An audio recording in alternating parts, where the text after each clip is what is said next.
Good evening, everybody. Thank you for being with us tonight and for attending this open lecture here at ESMT Berlin. My name is Georg Garlichs. I'm the CFO here at ESMT, and it's my great pleasure to welcome you to today's lecture, Coal, Climate and Capital, with Professor Ottmar Edenhofer from the Potsdam Institute for Climate Impact Research. The open lecture is part of the Berlin Science Week, which was kicked off actually today. For the next 10 days, Berlin scientific institutions will be opening their doors, like ours, and hosting more than 100 events on these subjects, and we are excited to be part of that. As an international business school, ESMT not only offers degree and executive education programs, but also provides a platform for questions of current intellectual concern and debate. Since 2009, we are doing these open lecture series, and we have invited many renowned international speakers, experts, and so on a wide range of subjects, and tonight's lecture will definitely be one of the highlights. Today, I would like to warmly welcome our guest speaker, Professor Ottmar Edenhofer, to share his expertise on the topic of coal in relation to climate change. And as we have recently seen in the discussion around the question of preserving or not preserving the Hambacher Forst close to Cologne, and this is indeed an important subject, also with high general political relevance.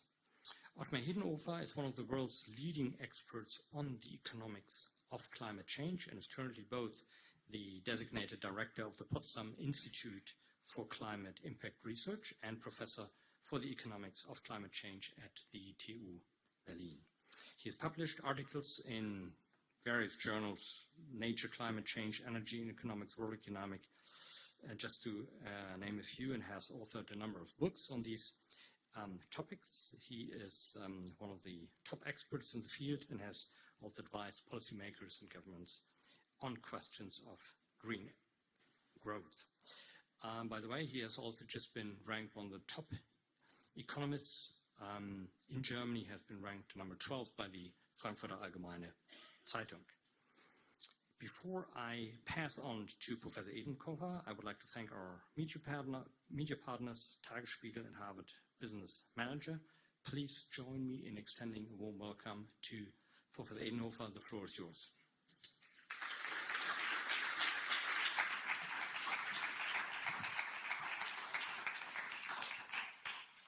Yeah, thank you very much for this nice introduction, and it's a great pleasure and a wonderful opportunity to talk about the subject, climate, coal, and capital. So thinking about climate change, the best starting point is to answer three questions fundamentally. So the first fundamental question is humankind really responsible for climate change? Or put it in a more scientific way, is humankind responsible for the increase of the global mean temperature? The second question is, when humankind is responsible, why should we be concerned about the impacts of climate change? So, and the last question is, what can we do about it? Interestingly enough, the world has institutionalized a very important institution, and this institution is called the IPCC, the Intergovernmental Panel on Climate Change. And the Intergovernmental Panel on Climate Change consists of three working groups. Working Group 1 answers exactly the first question. Is humankind really responsible for the increase of the global mean temperature? There's a second working group, and this working group answers the question, so why should we be concerned about climate change? And the third one is, what can we do about it? So 2 weeks ago, this Intergovernmental Panel on Climate Change has published a new report, and this report is called the 1.5 degree report. So what is this about the 1.5 degree? I will explain that in a minute. And over the last 20 years, the first question, is humankind really responsible for the increase of global mean temperature, has been answered very, very clearly. And the answer is simply yes. You can challenge that, but then you have to object the 3 laws of thermodynamics. You can do this, but this is not the subject of my lecture today, because I take it for granted, at least for this evening, that the 3 laws of thermodynamics are valid and at least a reasonable starting point in our culture. The second question, why should we be concerned about climate change, is a little bit more tricky. It's a little bit more uncertain. So therefore, I will explain a little bit about the impacts of climate change. But here we have to admit the uncertainty is much larger. And then my last question, or my last set of arguments around what can we do about this. So this is definitely about economics, a little bit about engineering, and in particular about the design of institutions and incentives. And in this talk, I will very much focus on the third aspect. And therefore, I have basically framed my lecture along these lines. So what I would like to do is in this lecture to convince you, to try to convince you, that there's a fundamental problem, a fundamental flaw, so to say, in the international climate policy arena. And the flaw is that politicians tend to formulate very ambitious goals in the long-term distant, in the future, but they only take lukewarm efforts, or the other way around. The policy instruments they have implemented so far are not sufficient to achieve that goals. So that is basically my main argument, and my lecture has 2 fundamental parts. The first one is very pessimistic, and after I have achieved the maximum of pessimism, so I then became gradually optimistic, and I tried to conclude in a modest, optimistic way. So if you are interested in this whole set of arguments, I can refer to a book. It's unfortunately in German. It will be published very soon in English. It is called Politic. It has only 123 pages. You can read it almost in 2 or 3 hours. And it is very cheap, but the advantage is it basically provides you with the most important arguments, which I will use today. So these are the trajectory of emissions. And despite of almost 20 years of international climate policy summits called the Conferences of Parties, what we see is basically, in particular after the year 2000, the emissions have been increased annually, roughly at the growth rate of 3.3%. This is a lot. And even after the Paris Agreement in 2015, most people in the scene expected that humankind might have achieved, let's say, the maximum of the emissions, and they expect in the near future almost a decline. I always thought that this prediction is outright false, and I will explain you in a minute why this was always a wrong prediction. And now we are meanwhile back, and this is quite tragic, we are back in the original trajectory, which basically the emissions continue to grow roughly with 2% per annum. The crucial question is, why is this the case? Despite of all this talks about climate change, despite all these conferences, despite all the scientific insights provided by the IPCC, why the hell our emissions are growing, rising and rising? And the main argument which I will make in this lecture is, the reason is, we are living in the middle of the greatest renaissance of coal since industrialization. So we are now here in Germany. And most people believe that we are living already in an age of renewables. And to a certain extent, that's true, because the growth of the renewables in China, in Europe, and in India is remarkable. But nevertheless, we have by and large, underestimated the coal issue. And from my point of view, and will be my argument in the next few minutes, the coal issue is the fundamental problem, the fundamental short-term problem of climate policy. Now let's look at this a little bit. So this is basically China, and you can see here basically China's emissions have been increased over the last few decades significantly. We have a decline of emissions in the United States and also in Europe. The emission trajectory in US is very interesting. It is declining because of a simple fact that the gas price in the United States is below the coal price.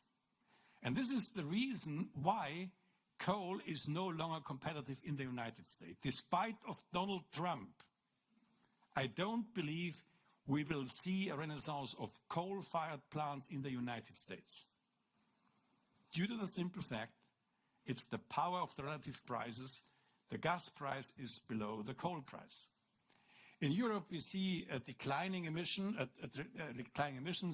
due to the fact that of increasing energy efficiency, the deployment of renewables, and so on. And by the way, this might be a quite interesting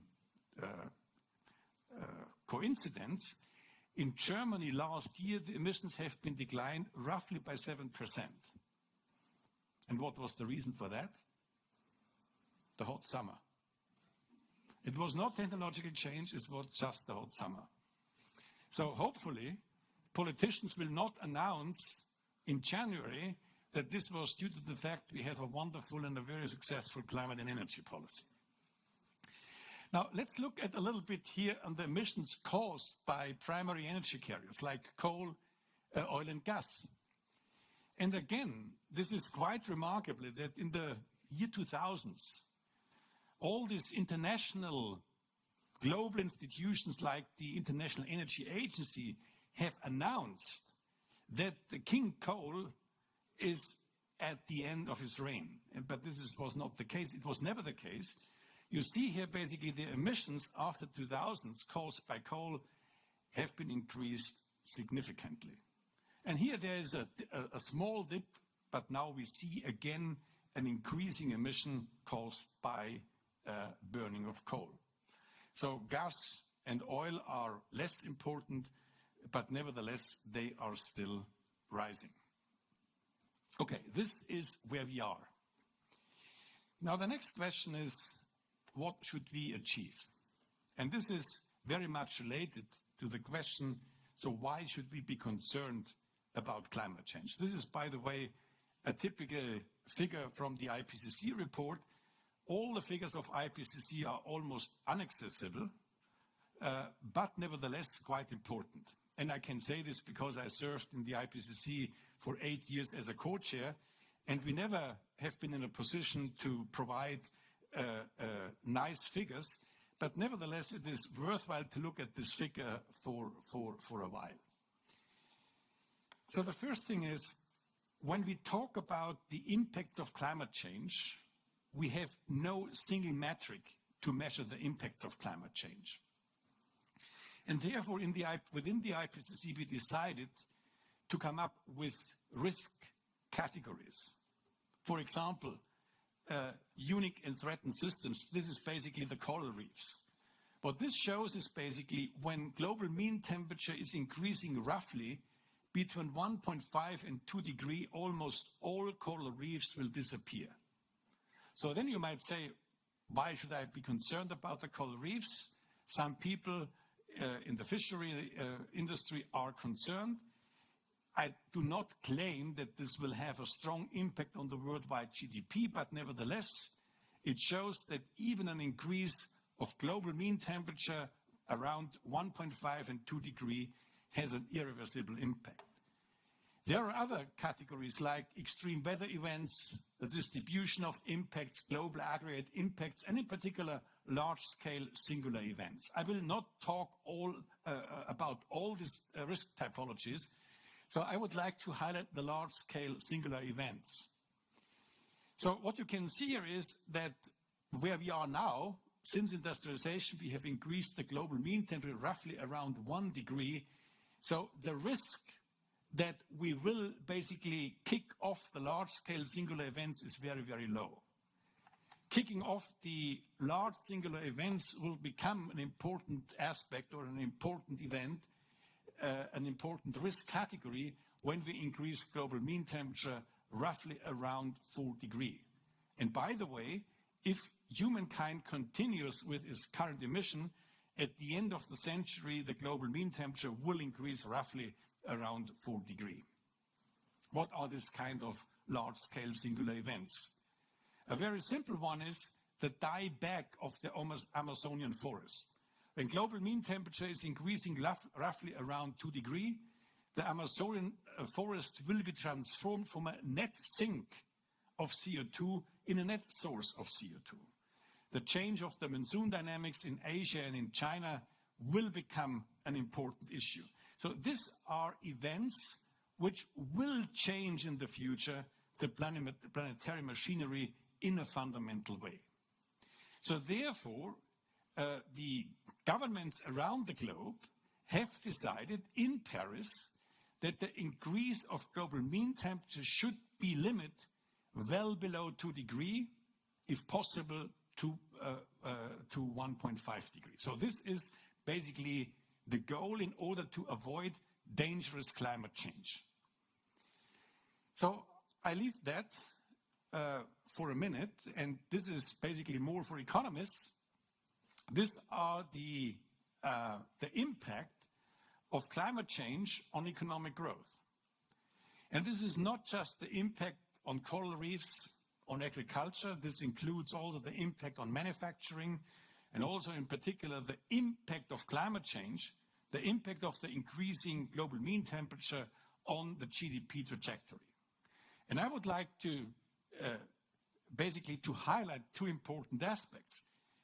That just in terms of market-based GDP assessments, Europe might not suffer too much from climate change. However, for example, Middle East and North Africa, you see basically a fundamental decline, a fundamental persistent decline in economic growth. And this basically means that climate change, unabated climate change, could become an important driver of further and additional income inequality. And I think it does not require too much fantasy, too much imagination to understand when basically these are the growth trajectories that this might cause additional migration flows from Africa to Europe. So this is just a simple estimation, so we have not included here in this estimation the tipping points, the large-scale singular events. It is just basically the impact of unabated climate change on GDP. Okay. Now I come to the most important slide in this lecture. What does this mean to limit the increase of global mean temperature well below 2 degrees? This can be translated in a very simple number, in a very simple figure, because the global mean temperature is basically correlated with the cumulative amount of emissions humankind releases into the atmosphere. And a number which is consistent with the 1.5 or 2 degrees is below 800 gigatons CO2. The best way to think about climate policy is to perceive the atmosphere as a limiting disposal space. A limiting disposal space roughly below 800 gigatons CO2. Given the current trajectory, so this would mean basically in the next 20 years, we have exhausted the global carbon budget. So far, so good. This, from my point of view, wouldn't be the most dramatic thing. The most dramatic thing why we need climate policy is due to the fact that we have 15,000 gigatons CO2 in form of oil, coal, and gas underground. So what is the implication of climate policy? the implication of climate policy, even if we just take into account the economically viable resources underground, this would imply that 70% of coal, 1/3 of oil and gas has to remain underground. When a technology which is called CCS is available, CCS means carbon capture and storage, and this basically means this would give us the technological opportunity to store CO2 underground. I will come back to that. If this option is not available because of technological feasibility or social acceptance, so the implication is even more challenging. 90% of coal and 2/3 of oil and gas has to remain underground.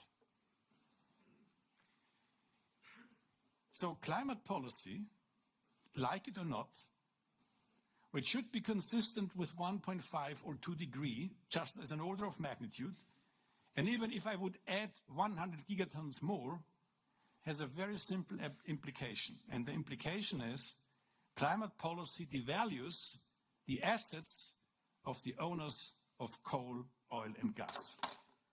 And I'm not saying that this is desirable. This is just a simple implication of climate policy. So the second implication of this graph is not just we devalue the assets of the owners of the fossil fuels. The second aspect is, in contrast to the predictions of the Club of Rome in the 70s, there is no scarcity of fossil fuels, full stop. There is no scarcity of fossil fuels. Given the limiting disposal space of the atmosphere, we have an oversupply of the fossil fuels. I would like to invite you to a simple thought experiment. Now think for a while, it would be the other way around. It would be allowed that we could release 15,000 gigatons in the atmosphere, but we would have 800 gigatons of CO2 underground. What would happen then? We would see for the next few decades sharp increasing resource prices for coal, oil, and gas. They might differ, but nevertheless, sharp increasing resource prices. And what kind of speech as an economic minister would deliver under such a situation when the resource prices are increasing? What kind of speeches they would deliver? They would say, ladies and gentlemen, in the world market, we will see in the next few years dramatic increasing resource prices. It's an imperative of economic policy to increase energy efficiency, to deploy carbon-free technologies. Otherwise, we will not survive in the age of globalization. Now, this would be the speech of an economic minister. So there would be not an environment minister. There would be no climate impact research institute. I wouldn't speak today. I would be free and you would be free. This would be a wonderful thing. Mr. Altmaier would deliver the speech and the problem is solved. Now, the reason and the problem is that when there's a limiting disposal space in the atmosphere, this is not just, so to say, a mandate of nature. In the case of climate policy, we need an international agreement that the atmosphere should be respected as a common pool or a global public good. And for this global public good, we need an international agreement. And the international agreement should be designed in a way that no single state has an incentive to become a free rider. Due to the fact that it is rational for every country to behave as a free rider, the economic ministers deliver different speeches. They say, ladies and gentlemen, climate policy is too costly. We will lose competitiveness if we do it alone. We can only afford climate policy when we have a global agreement. And this is the reason why we have such different speeches. So the resource markets will not force us to a pathway of ambitious climate policy. It is basically due to the fact that we are in the hands, so to say, of the climate diplomats. This is not a very, let's say, promising outlook to be in the hands of climate diplomats. So let's think about, for a moment, how could we avoid such a situation that we rely on basically a global agreement, which always has the problem and the challenge that some countries might behave as free riders. United States have already started to behave as free rider. One second stage probably will announce in COP24 in Katowice in a few weeks from now, Brazil, also to withdraw its participation from the International Climate Agreement. So there's a lot of incentives to behave as a free rider. So let's think for a while that we could say, okay, climate diplomacy is not a promising pathway for climate policy. Let's think about that technological change might solve the problem. So let's assume that tomorrow morning all of us wake up and we realize that the levelized costs of electricity for wind and solar are far below that the levelized costs of coal. So nobody would have an incentive to use coal anymore. That would be wonderful. The engineers would have solved the problem for us. The problem is, what will happen when this wonderful miracle, and there's basically, by the way, no doubt that we have seen substantial cost reduction in the last decade. But let's assume it takes time that the costs will decline. It is not so easy to do this.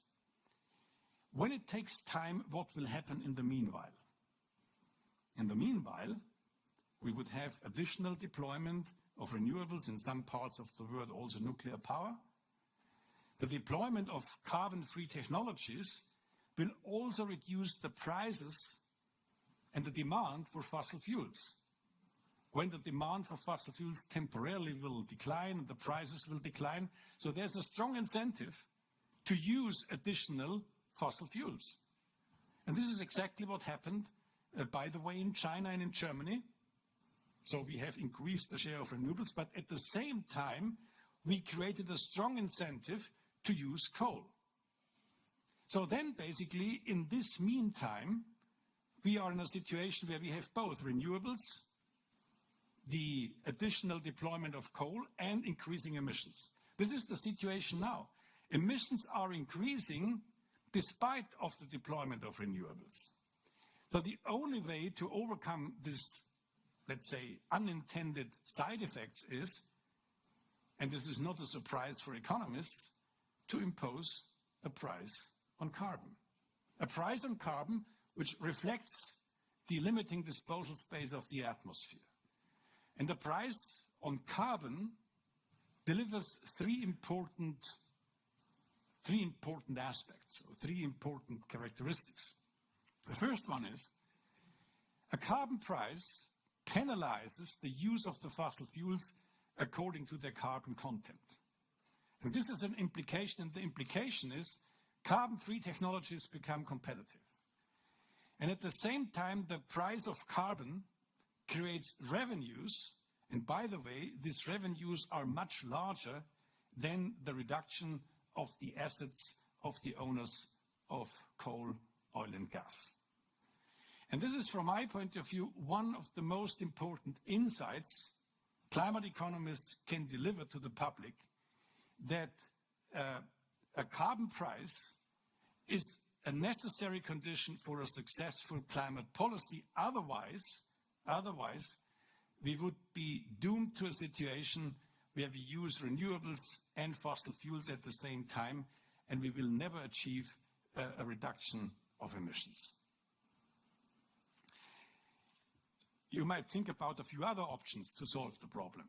And I just give you another one. And this would be to compensate the owners of the fossil fuels to remain the fossil fuels underground. So this is a compensation scheme, and wonderful countries like Ecuador brought this proposal on the international table.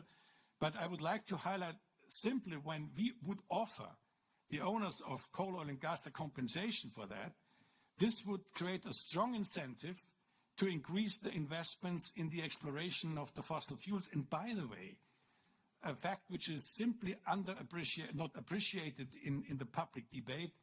The technological progress in the exploration of the fossil fuels was tremendous over the last 10 years. So a compensation scheme will not help, because when we want to do climate policy, ambitious climate policy, we don't need any more investments in the exploration of the fossil fuels. Now, what does this imply? So this would imply basically we need a redirection of investments. We have to decarbonize the power sector almost completely by the mid of the century.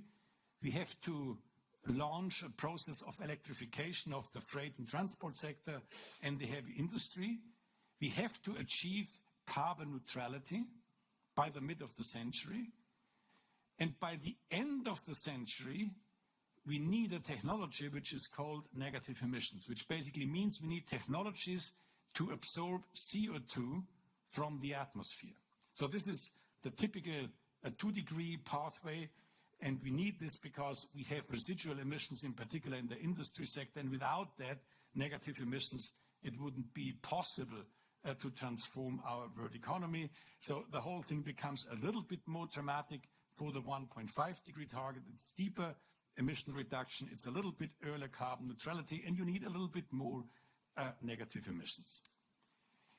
So this issue of negative emissions has caused a lot of debate at the international arena. So many NGOs decided to kill the messenger, which is basically the IPCC, and I was to a certain extent responsible for that, to launch within the IPCC a debate on negative emissions. And therefore many people argue, okay, this is typical IPCC, very conservative. They haven't taken into account lifestyle changes. They just rely on this damned growth paradigm. Why should we not think about degrowth? Why should we not think about a new type of economic growth?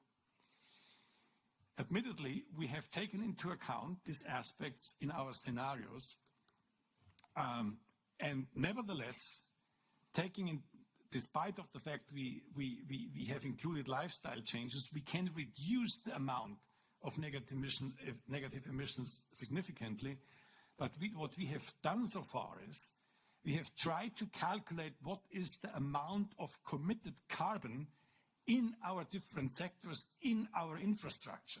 So what is the inertia, the path dependency in our systems? And it basically, we come to the conclusion that basically even if we would have tomorrow a carbon price above 500 euros per ton CO2, we couldn't avoid basically 1,000 gigatons of emissions in the next few decades. And we have basically divided this cake into buildings, transport, industry, and other supply. So, and therefore, basically, we need negative emissions. Even if we would start tomorrow with emission reduction annually by 6%, even if we would basically come up with a very, very successful international, not just in Germany, an international climate policy, a significant amount of negative emissions is unavoidable. So lifestyle changes, a changed paradigm in economic growth might reduce that a little bit, but between 200 and 300 gigatons negative emissions, this is basically what we have to do and what we have to take into account. And this is basically my main concern, that many environmentalists and many NGOs argue, and they have good reasons to do this, to limit the increase of global mean temperature below 2 degrees, roughly, or desirable at 1.5 degree. But if somebody says 1.5 degree, you have to say what's the implication? What is the implication? The implication are negative emissions. And by the way, I have serious doubts that even if we take into account quite drastic lifestyle changes in dietary and so on, so that this is really a much more easier task than to transform our industrial metabolism. Okay, let me say a little bit, a few things about coal. When I would be asked why is there a sense of urgency? Why do we need an immediate entry point into climate policy? My argument wouldn't be this is because of the climate system. The climate system will not be destabilized in the next 10 years. The reason why we need urgent action is simply due to the fact of the investment cycles. And what we have done so far is here, in this very simple calculation, we have calculated the cumulative amount of emissions caused by existing coal-fired plants which are under construction and which are planned. And this number adds up to already 330 gigatons CO2. So almost half of the available carbon budget will be exhausted simply by coal. And when I am saying planned, I don't mean this is on the paper. So this is basically ready to start. If I would include the other infrastructure in industry, or in particular in transport, so this would add up to additional 500 gigatons CO2. So basically then we have 300 gigatons, and this basically means that we have much more cumulative emissions which would be consistent with the 1.5, and we would be very close to exhaust the available carbon budget for the 2-degree target. So the coal issue is, from my point of view, for the next 10 years, the crucial issue. And if we are not in a position, and if we would not start with a reasonable and a dedicated climate policy which can address the coal issue, we would close in an irreversible way the doors to the 1.5-degree target and almost to the 2-degree target. So these are the countries. So, and in the newspapers you can read that China has reduced its coal-fired plants. The same is true for India. But you have many other countries in Asia, like Indonesia, Bangladesh, Japan, Egypt, Pakistan, and Philippines, who invest a lot in coal. So I haven't basically highlighted here Africa, because Africa, from a quantitative point of view, in terms of gigatons of emissions, does not count too much. But we see also a fundamental carbonization pathway in Africa. And Africa could become the next China. And if Africa will basically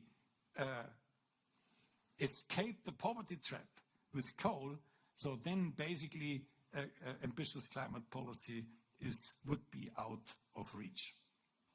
Okay, and here you can see the coal expansion plans by country. How many time do I have still available? What is my time budget? Okay. So let me say a few words on this negative emissions, because I think that's quite important to understand.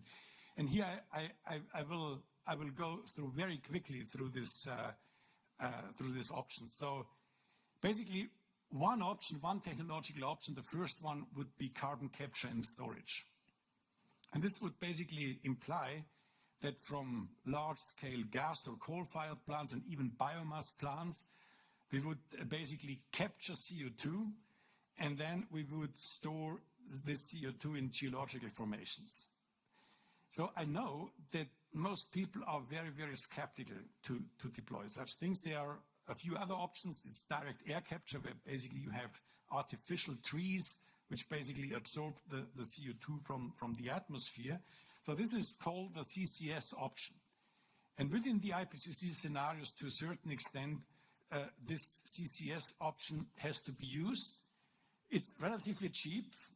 It's the possibility of negative emissions.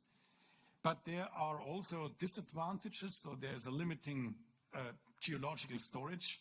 And in particular, there is a lack of public acceptance. So, and therefore, there are other options, and this is, I call this the CCX options. For example, CCU, this is carbon capture and utilization, where you basically do not just capture CO2 from the atmosphere, you use it with renewable resources, and then you can create methane, for example. So this is carbon capture and usage, and you then use CO2 basically to produce methane and such kind of things. So for that, no geological storage is required. There is at the system level a CO2 reduction, but there are substantial remaining CO2 emissions, and there is also a lack of public acceptance. And basically you could go on and say we want to do carbon capture and cycling, where we basically almost close the whole carbon cycle, which is quite ambitious because then we would capture CO2, we would use it with renewables, and then basically we produce, for example, methane, but then we use also then with air capture and biomass and capture it. And basically we might have then also geological storages or biological storages. That might be an interesting option. It has the main disadvantage is it has a high energy requirement, in particular for synthetic fuels. So, and then you can go on and could come up with a quite integrated carbon cycle management, which would be quite a challenge. But one thing what I would like to highlight is, and this brings me to the end of my presentation. What are the costs for that? So basically, we would have, as from compared to natural gas, we have to add a significant amount of costs. And even if we would have technological advancements and basically reduce the costs by a half, this would require roughly a CO2 price of 500 euros per ton CO2. So this is a very, very costly option. I'm not saying this is out of reach, but before we start with CCC, with carbon capturing and cycling, so we have a lot of other options available. Many people are now discussing, in particular in Germany, the option of synthetic fuels, but all these innovations are possible, but this kind of innovations comes with a price. And the price is a significant price on CO2, because without such a price, this innovation will never survive the market test. So this could also be combined, this power to X and power to heat option with the storage of renewable energy sources, because I don't want to continue with that, but just to give you basically a rough idea what kind of innovations in the future could help us to solve even the climate problem and to include negative emissions, and all of them come with this high CO2 price. So at the end of my presentation, I would like to say a few words on carbon pricing, because I made several times the argument how important carbon pricing is. And the most important aspect here is that carbon prices incentivizes innovation. So we formed a high-level commission on carbon prices. I had the privilege to work with Joe Stiglitz, Nobel laureate in economics, and with Nick Stern on this carbon pricing commission. And we basically calculated a carbon price which is consistent with a 2-degree target. So we live at this time under the impression the 2-degree target is the right way to go. And we concluded that until 2020, we would need a carbon price between $40 to $80 per ton CO2 and between $50 to $100 per ton CO2 until 2030. I have to admit, if we would do the same calculation with the 1.5 goal, or the 1.5 limit, so this would basically multiply the carbon prices by a factor of 3. So this is a significant increase of the carbon prices. So we might then think about what would be the right way to do this, but I would like to highlight this is the order of magnitude, and these carbon prices have to be implemented at the worldwide scale in all the relevant countries, at least in the G20, because within the G20 we have the heavy emitters. I could ask you, what is the current carbon price at the global scale? And then I could answer, the current carbon price is $150 per ton CO2. But the problem is this carbon price has the wrong sign. It's a negative carbon price, or the other way around. We are subsidizing 1 ton CO2 at an annual basis at a worldwide scale with $150. So there is not a big surprise, given this incentive structure, that emissions are still increasing. And this is what we see now in the European emissions trading scheme. We have now a carbon price roughly, this was 4 weeks ago, it has 26 euros per ton CO2. Today it is 16 euros per ton CO2. It's quite fluctuating. And this carbon price mechanism will not provide a dynamic, efficient incentive for new investments in the power system in Europe. And I think we have to repair and we have to fix the European emissions trading scheme. One thing it's very interesting, so when you talk to politicians, most politicians are quite skeptical that carbon pricing is a good idea, or that at least an idea which allows politicians to win elections. But fortunately enough, we see now a debate around the globe how to design and how to implement carbon taxes and carbon prices, either emissions trading scheme or carbon taxes. And this is, from my point of view, really a quite encouraging sign. So let me conclude. So I would like to convey the following messages in my talk. Unabated climate change creates high economic costs. We have a problem with international cooperation because we have only voluntary contributions, and these voluntary contributions are not sufficient enough to achieve the 2-degree or the 1.5-degree target. From my point of view, carbon pricing is inevitable, and we have to do this very soon, because when we will not find short-term entry points, so then the investment cycle will basically close the doors to a 1.5-degree target in an irreversible way. We have to mobilize investments. We need basically sufficient and efficient capital markets to provide these investments. We need basically institutions like the Green Climate Fund, but these are basically, from my point of view, necessary steps which has to be undertaken by the different governments. The most important thing is, and this is the reason why I'm so glad to be here, is the future of climate policy should not lie in the hands of climate diplomats and not in the hands of climate scientists. This is a fundamental economic problem.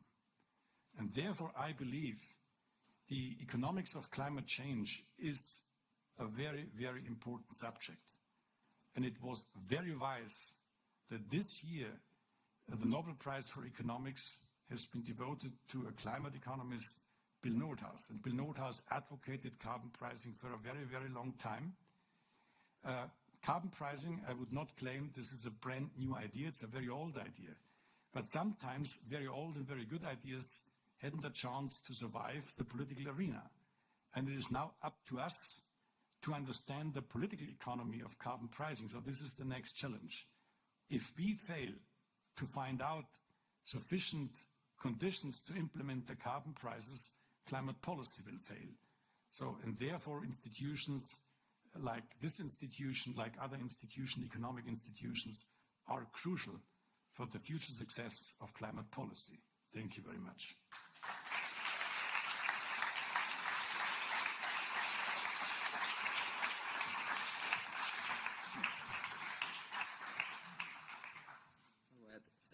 Thank you very much, Professor Edenhofer, for this talk.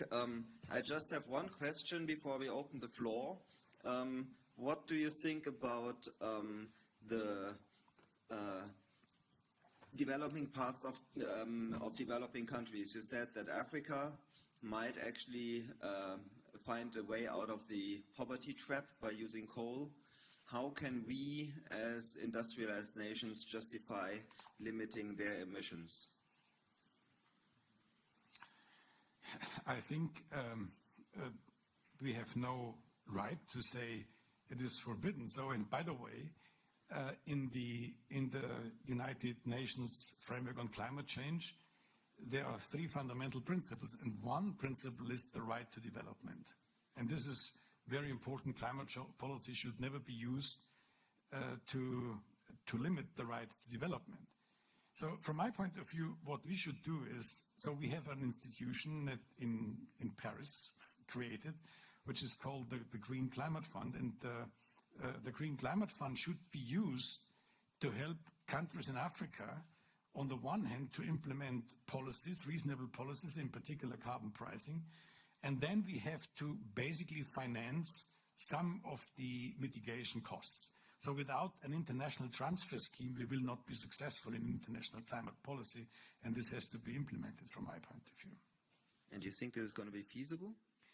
Yeah, so feasible. So it is challenging, and international cooperation is the most important, so to say, the most important achievement. But in the Paris Agreement, there are institutions for transfers, and there is 100 billion within the Green Climate Fund. It's not really there, but in general, so it is promised. I think in general it's feasible, but the crucial question is, will governments in the COPs now decide and negotiate on the most important things? And the most important thing is, what are the, let's say, the most promising ways at the international arena to facilitate international cooperation? Without international cooperation, we will fail. Okay, thank you very much. Questions from the audience? And if you could, I forgot to present myself. My name is Jens Wyman. I'm from the ESMT. I'm a program director here. My name is Kai Victor. I'm just interested person living here in Berlin, working for the company Bayer. You introduced the necessity of a carbon price. So the question is, how can a carbon price be consistent with an economic system so that it actually is not an artificial political element which simply cannot be accepted by some countries, or is accepted or not? Would there be a possibility to introduce something like an ownership of carbon deposit resources in the atmosphere? For instance, Germany owning only those deposit capacities that are in our airspace, or something like this? That's a wonderful question. So in the end, when basically we would, so this was the idea within the Kyoto Protocol. So in the Kyoto Protocol, we had the idea, so we have the limiting disposal space, the cumulative amount of emissions. So then we issue permits, and basically we allocate the permits across the globe, and then basically the countries, the governments are the rightful owners on this limiting disposal space, right? So that was the Kyoto idea. And I have to say, I was also an advocate of this idea. But basically, over the last 10 years, I learned this will never work. And I would like to tell you why. There are two fundamental reasons. This kind of scheme, basically allocating almost for free, would create such an enormous amount of transfers into developing countries, which basically they would basically doomed to fail, because they wouldn't be in a situation to absorb this amount of money. So that's the first thing. The second thing is fluctuating carbon prices for the permits will basically change the transfer volume around the globe, and most countries will not accept this. So, and therefore I advocate now a much more modest proposal. And the modest proposal would be the following. So in the conferences of the parties, government should negotiate about minimum carbon prices. Let's say in Germany we could say, or in Europe we could say, we might have a carbon price start with 30 euros per ton CO2. And India might say we will do the same with 5 euros per ton CO2. Of course, in the long run, this difference is not possible. And therefore, we could incentivize India to increase this carbon price, and then they will get money, conditional transfers from the Green Climate Fund and other multilateral institutions like the development banks, helping them to finance the necessary carbon-free infrastructure. So this is much more modest, I agree, and this is a little bit more boring than the other wonderful utopia, but even that would be quite a challenge. But this would be, from my point of view, the pathway, because this would limit the distributional concerns a little bit, and this could help us at least to measure the efforts countries are really want to undertake. So back to my title, I said ambitious efforts and lukewarm means. And this is exactly the case. So even Saudi Arabia will not object carbon-free, carbon neutrality by 2050. I negotiate that with them. The text is okay, 2050, it's okay for us. But if you start to debate and negotiate with them, do you agree on a statement, we want to phase out fossil fuel subsidies in the next 5 years? They say, no, there's no way. And even if I talk in Germany to politicians, they say, you know, the IPCC told us 1.5 is the way to go.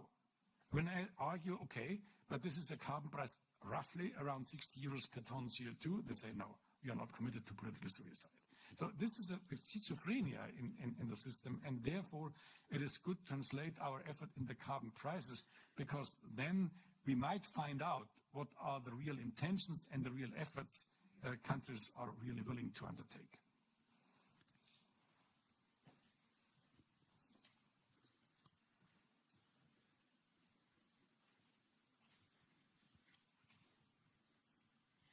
Hello, my name is Judith Gish. I'm working for the NGO DRA, and we are doing also projects on climate protection with partners in Eastern Europe. Mm-hmm. My question is, if we have this way of decarbonized or degrowth economy, what is the message for the young generation? What is a future employment, a future job? What are the sectors that has to be changed now?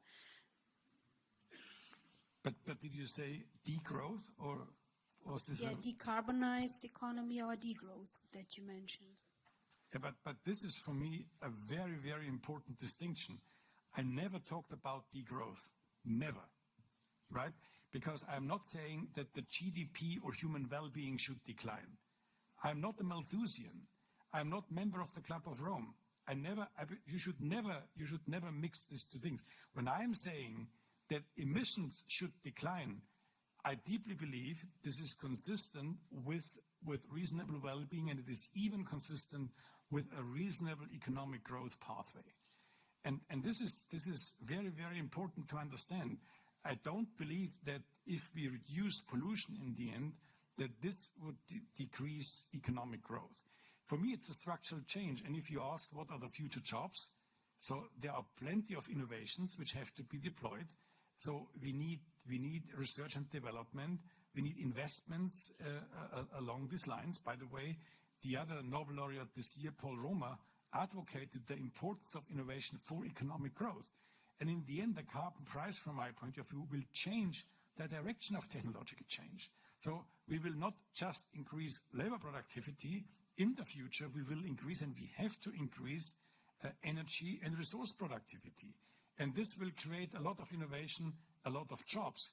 And therefore, I'm not preaching, so to say, here, guys, we have a climate problem, and therefore we have to sacrifice economic growth. The contrary. Okay, 2 more questions. Hello. We're always talking about taxes, i.e. Negative incentives that are put on CO2 consumption. How about turning it upside down? Why can't we incentivize people to actually take CO2 that exists in the atmosphere and capture it, i.e. basically paying people to become CO2 hunters? And then they figure out where to store it, they figure out how to use it. Like if you can earn money by taking CO2 out of the atmosphere, you could do it the other way around and not just have to use negative incentives, because negative incentives have the by-effect that, you know, people start doing free riding and try to evade taxes. But if you genuinely incentivize people to actually do something and that they can earn money with it, we could actually also kind of open the possibilities for developing countries to basically, those are the jobs that they can do, right? They can become CO2 hunters and storage. To be honest, I strongly disagree with you, and I tell you why. If you want to absorb CO2 from the atmosphere, or if you want to basically use CO2 like in carbon capture and usage, you need a carbon price, right? So if you have a carbon price or you have a permit system, and I tell you, you are the government and I'm the innovator, and I tell you that I'm able to store CO2, so then I will get a credit for that. I can earn money with that. So in that sense, I know, and therefore I use the word carbon prices because it leaves it open if it's a tax, a fee, or a permit scheme. In the end, all of them are the same, and it can be designed in the same way.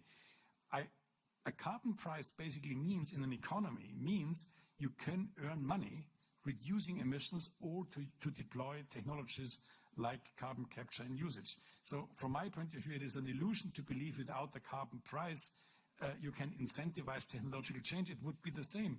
Why in our economies we have such a strong improvement of labor productivity? Why? Historically. Because of the wages. It was the wages who basically incentivizes the increase of labor productivity. And here, the carbon price will incentivize, in the end, the dramatic increase of resource and energy efficiency. So you can earn money with that. And the tax is not just penalizing people because I want to torture them or I want to do bad things. It is basically carbon pricing means you create a new type of markets, right? That's basically the thing.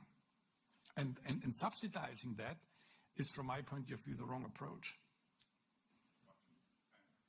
Okay, so we might... Okay, last question. Yes? And if you could please identify yourself. Yeah. I'm Prof. I teach American students at the Free University on themes and issues in transatlantic relations, but I'm also a former diplomat. I was involved with the Rio resolution at the United Nations. Some of the wording I contributed, and so I know the arguments on that issue. What I would like to ask, I know it's carbon tonight, but you never mentioned methane. Yeah. And if I understand correctly, the climate effect of methane is several times that of carbon. And if you look at permafrost, if that starts melting, the effect will be tremendous. Is that included in the calculations? Yes. Thank you. That's included. Yeah, first of all, you're absolutely right. So it's not just CO2, it's also the other greenhouse gases. And you're absolutely right that the global warming potential of methane is larger than the CO2, but the duration time in the atmosphere is much smaller for methane, right? So therefore we create an indicator which is then called CO2 equivalence, which includes basically the other greenhouse gases. So I mentioned always CO2 for the sake of simplicity, but behind our calculations we have included all the other greenhouse gases. But in the long term, if we talk about the 100-year, so you can see basically the global warming potential for 100 years of methane is very, very small, and the most important gas is CO2. But you are right, so all this greenhouse gases has to be included in the scenarios, but it is. All right, thank you very much to everyone for having come to the former State Council building of East Germany and to the ESMT and to the Berlin Science Week.